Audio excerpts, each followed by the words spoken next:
Shalom, bien-aimés dans le Seigneur, shalom, shalom, la paix et la grâce de l'Éternel nous accompagnent tout le long de notre vie, au nom de Jésus-Christ. Vous êtes sur votre chaîne Droite au but en Jésus-Christ et je suis votre sœur Gloria, vous édifier encore de la part de notre Seigneur Jésus-Christ. Tellement qu'il nous aime, il veut que nous ayons la vie éternelle. C'est ça sa volonté. Sa volonté parfaite est que nous ayons tous la vie éternelle sans exception. Raison pour laquelle il appelle tout le monde à la repentance. Que ce soit le païen, que ce soit le chrétien, que ce soit le chrétien endormi, l'Éternel appelle tout le monde à venir à lui. Il dit que personne ne pense qu'il est venu trop tard, parce que la grâce est toujours disponible pour toute personne qui se répand et abandonne ses mauvaises voies et suit Jésus, ne sera pas déçu, il aura la vie éternelle. Bien-aimés, nous sommes sur notre thème, les conséquences de la séduction. L'autre message, nous avons parlé de la séduction dans tous les domaines, de façon générale et particulière. Donc, aujourd'hui, nous allons parler des conséquences de la séduction. Une personne qui est séduite se livre à la peur. C'est maintenant la peur. Elle a peur de perdre tous ceux qui sont autour de lui. Donc, il doit accepter tout ce que le monde lui propose. Cette personne a la convoitise grandissante. Elle devient comme un païen. Donc, les païens, eux, n'ont pas de limites dans ce qu'ils désirent. Les païens n'ont pas de limites dans leur conduite. Donc, ils se livrent à tout, ils cherchent tout ce qu'ils veulent sans chercher à savoir qu'est-ce que nous allons devenir, qu'est-ce que deviendra notre âme. Bien-aimé, que tu sois païen, si tu écoutes ce message, sache que Dieu a déjà payé le prix en envoyant son Fils Jésus-Christ mourir à la croix de Golgotha. Afin que si tu crois, tu ne périsses point, mais tu auras la vie éternelle. Il n'est pas trop tard tant que tu es en vie. Pour continuer, nous allons lire le livre d'Éphésiens, chapitre 4, à partir du verset 17 jusqu'au verset... Donc, nous allons commencer à partir du verset 17. Voici donc ce que je dis et ce que je déclare dans le Seigneur. C'est que vous ne devez plus marcher comme les païens, qui marchent selon la vanité de leurs pensées. Ils ont l'intelligence obscurcie. Ils sont étrangers à la vie de Dieu. À cause de l'ignorance qui est en eux, à cause de l'endurcissement de leur cœur, ayant perdu tout sentiment, ils se sont livrés à la dissolution pour commettre toute espèce d'impureté jointe à la cupidité. Mais vous, ce n'est pas ainsi que vous avez appris Christ. Si du moins vous l'avez entendu et si conformément à la vérité qui est en Jésus, c'est en lui que vous avez été instruits à vous dépouiller. Eu égard à votre vie passée, du vieil homme qui se corrompt par les convoitises trompeuses, à être renouvelé dans l'esprit de votre intelligence, et à revêtir l'homme nouveau, créé selon Dieu dans une justice et une sainteté que produit la vérité. C'est pourquoi renoncez aux mensonges et que chacun de vous parle selon la vérité à son prochain, car nous sommes membres les uns des autres.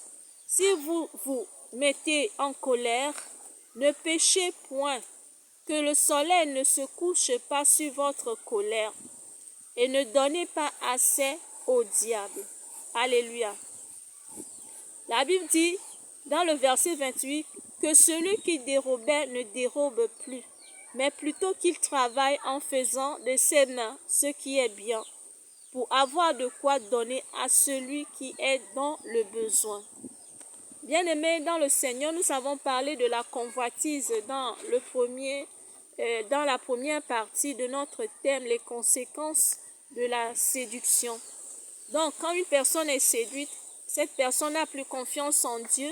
Elle vit maintenant dans la peur, de peur d'être rejetée par les autres. Donc, il accepte tout ce que le monde lui présente. Cette personne est livrée à la convoitise grandissante. Elle convoite tout. Elle veut se conformer à tout. Alléluia.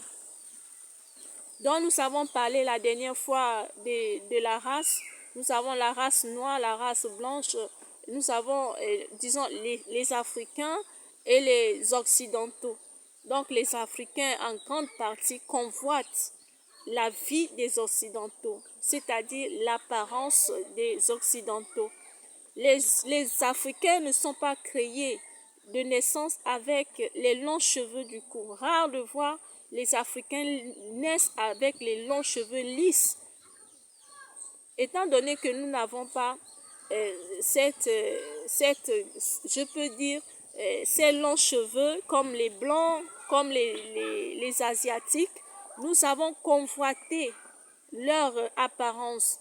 Donc les Africains ont convoité les cheveux des Asiatiques ou bien des Occidentaux. Ils ont convoité la couleur de leurs cheveux. Ils ont convoité leur teint. Raison pour laquelle les Africains frottent les crèmes éclaircissantes pour avoir la peau claire. Hein?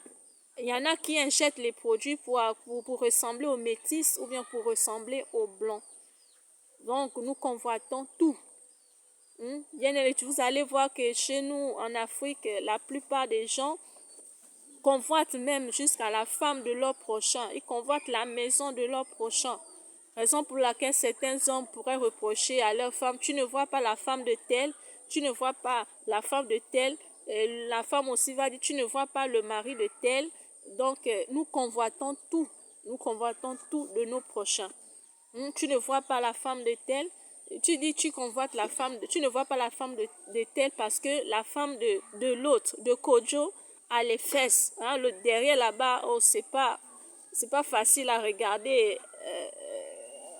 En tout cas, de toutes les façons, que l'Éternel nous vienne en aide à comprendre la profondeur de ce message. Nous sommes en train de parler de la convoitise. Comme ta voisine ou bien la femme de l'autre a le derrière bien assorti, tu reproches à ta femme, tu ne vois pas telle, pour elle aussi part, pour te faire plaisir, elle part prendre les éponges, elle prend les collants qui ont les mousses là, et pour que le derrière aussi soit gonflé. C'est de la convoitise. Les femmes qui insultent leur mari, tu ne vois pas le mari de Catherine, tu ne vois pas le mari de Catherine. Hein? Ça, c'est la femme qui dit comme ça à son nom. Tu ne vois pas le mari de Catherine parce qu'elle convoite la maison que le mari de Catherine a construit. Donc, pour dire à son mari, tu ne vois pas le mari de Catherine parce que le mari de Catherine a construit une grande maison. Ils ont tout ce qu'il faut à l'intérieur. Comme eux n'ont pas, elle convoite déjà la vie de Catherine. Donc, c'est de la convoitise, que l'Éternel nous vienne en aide à nous contenter de ce qu'il nous donne. Bien-aimés, cela pousse la jeunesse. Nous avons dit que la jeunesse est tellement utilisée par le malin parce que quand une jeune fille ou bien un jeune homme grandit, il est dans la fleur de l'âge. Son corps a, comment on appelle, cette jeunesse a une apparence vraiment, en tout cas c'est jeune, c'est agréable à voir. Toutes les parties de son corps sont modestes, il n'y a pas de débordement à cause de la grossesse, à cause de l'âge, non, donc tout est au top. Donc le diable utilise cette apparence pour séduire beaucoup de personnes. Donc la jeunesse doit prendre conscience de ne pas être un instrument de manipulation pour l'ennemi.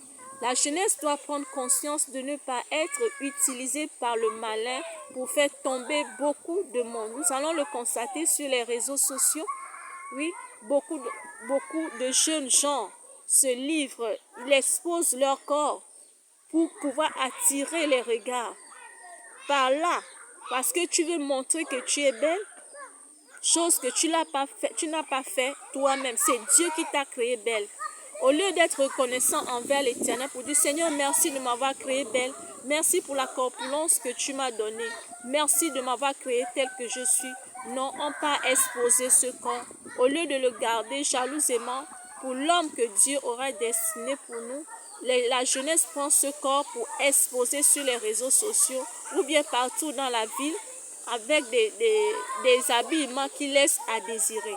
Et il y en a qui se disent en état de force parce que celle qui est déjà mariée, qui a déjà fait les enfants, a déjà le ventre. Donc le corps n'est plus jeune comme avant. Donc cette jeunesse-là s'appuie sur sa jeunesse, sur son corps qui est encore jeune pour pouvoir montrer au monde entier qu'elle est belle. Or, c'est Dieu qui t'a accordé cette grâce. Le temps viendra où cette jeunesse va passer comme une fleur. Alléluia. Comme la fleur pousse, elle souffre. Ça, le moment viendra, cette fleur va faner.